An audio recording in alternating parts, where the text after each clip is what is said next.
काफी सुंदर से जंगल में एक तोते का राज था। उस तोते का नाम राजू तोता था। राजू तोता अपने पूरे जंगल का महाराज था। राजू तोता बहुत ही समझदार था। पूरे जंगल में राजू तोते की बहुत ही इज्जत थी, क्योंकि राजू तोता कभी भी किसी के साथ नाइंसाफी नहीं करता था। कुछ दिनों से राजू तोते की तबीयत बहुत ही ज्यादा खराब हो जाती है, जिसकी वजह से राजू तोते की एक दिन मौत हो जाती है। सारे जंगल के पक्षी बहुत ही उदास हो जाते हैं। सारे जंगल के पक्षी बहुत ही चिंतित होते हैं कि अब इस जंगल का कौन महाराज बनेगा। Please subscribe, like and press the bell icon. और चिड़िया बहन, अब हमारे इस जंगल का कौन महाराज बनेगा? हमारे राजा जी तो अब नहीं रहे। अब हमें ही सोचना होगा कि अब इस जंगल का कौन महाराज बनेगा। हाँ दोस्तों, मैं तो बहुत ही चिंतित हूँ कि अब हमारे इस जंगल को कौन संभालेगा, कौन बनेगा इस जंगल का महाराज। अरे चिड़िया बहन, राजा जो भी बने, लेकिन समझदार होना चाहिए वो। हाँ, हमें किसी समझदार पक्षी को ही अपना महाराज बनाना चाहिए। तो फिर ठीक है, जो महाराज बनना चाहता है वो आगे आ जाए, फिर हम फैसला करेंगे कि उनमें से कौन हमारा असली महाराज बनेगा। मैं बनना चाहूंगी इस जंगल की महाराज। मैं आप लोगों को कभी भी कोई दिक्कत नहीं आने दूंगी। मैं बहुत ही समझदार हूँ। इस चिड़िया के अलावा और कोई इस जंगल का महाराज बनना चाहता है? हाँ तोते, मैं इस जंगल का महाराज बनना चाहता हूँ। देखो पक्षियों, अगर तुम लोगों ने मेरे को महाराज बना दिया तो मैं तुम लोगों को दाना भी बहुत ही आसानी से दे सकता हूँ। फिर तुम लोगों को दाना ढूंढने की भी कोई जरूरत नहीं होगी। मैं तुम लोगों को मुफ्त में दाना दे दिया करूँगा। वो कैसे कौवे भाई, आप हमें मुफ्त में दाना कैसे दोगे? देखो बुलबुल, जब मैं इस जंगल का महाराज बन जाऊंगा तो मैं इस जंगल में एक गंदम की फसल लगाऊंगा।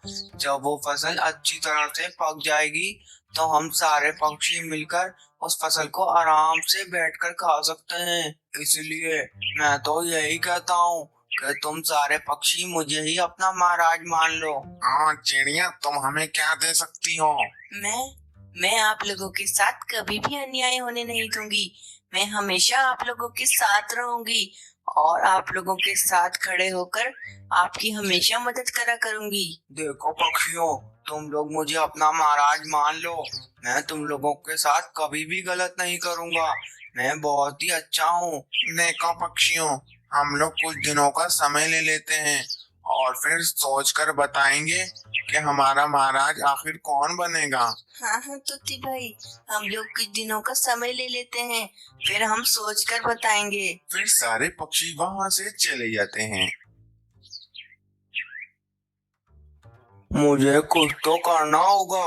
मैं ही महाराज बनना चाहता हूँ। मैं उस चिड़िया को महाराज बनते नहीं देख सकता। अगर मैं इस जंगल का महाराज बन गया तो ये जंगल पूरा मेरे हाथ में आ जाएगा और फिर मैं कुछ भी कर सकता हूँ। और मैं ऐसा क्या करूँ जिससे सारे पक्षी मुझे अपना महाराज मान लें। लेकिन इसके लिए मुझे उन पक्षियों के दिल में जगह बनानी होगी। अगर वो पक्षी मुझे अच्छा समझने लगे तो वो मुझे अपना महाराज भी बना लेंगे। फिर कौवे के दिमाग में एक योजना आती है और कौवा वहां से चला जाता है। कौवा जा ही रहा होता है कि कौवा देखता है कि एक बुलबुल कुछ दाना जमा कर कर अपने घोंसले में आती है और वो दाना अपने घोंसले में रखकर वहां से चली जाती है।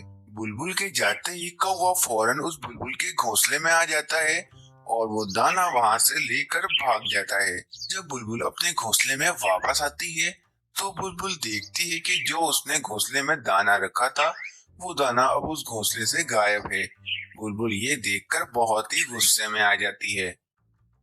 अरे, ये मेरे घोंसले में से दाना कहाँ चला गया? अरे, मैंने यही तो रखा था। लगता है कोई चोरी कर कर मेरा दाना चला गया। अरे, अब मैं क्या करूंगी? इतनी मुश्किलों से मैंने दाना ढूंढा था, पता नहीं कौन मेरा दाना चोरी कर कर भाग गया। फिर वहीं पर वो कालू कौवा आ जाता है और कालू कौवा बुलबुल से कहता है, अरे क्या हुआ बुलबुल, तुम इतनी परेशान क्यों हो? आखिर क्या हो गया तुम्हारे साथ ऐसा? अरे कौवे भाई, क्या बताऊं, मैंने अभी थोड़ी देर पहले कुछ दाना जमा कर कर इसी घोंसले में रखा था। फिर जब मैं वापस कुछ दाना जमा करने गई तो मैं वापस आकर देखती हूँ कि मेरे घोंसले में वो दाना नहीं है। मुझे लगता है मेरा दाना किसी ने चोरी कर लिया है। मुझे अब बहुत भूख भी लग रही है, मैं अब क्या खाऊंगी? अरे बुलबुल, तुम बिल्कुल भी चिंता ना करो, तुम मेरा दाना ले लो और इसको खाकर अपनी भूख मिटाओ। मैं कोई दूसरा दाना ढूंढ लूंगा। अरे नहीं नहीं कौवे भैया, ये दाना आपका है, इसीलिए ये दाना आप खाओ। मैं आज भूखी ही रह जाऊंगी। अरे नहीं नहीं, ये दाना तुम ही रखो, मैं अपने लिए कोई दूसरा दाना ढूंढ लूंगा। वे कालू कौवा उस बुलबुल का चोरी किया हुआ दाना उसको वापस कर देता है।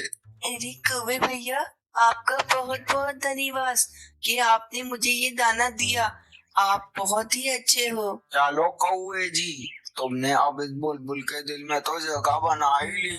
चलो अब किसी दूसरे पक्षी के पास जाता हूँ। फिर कौवा वहां से चला जाता है।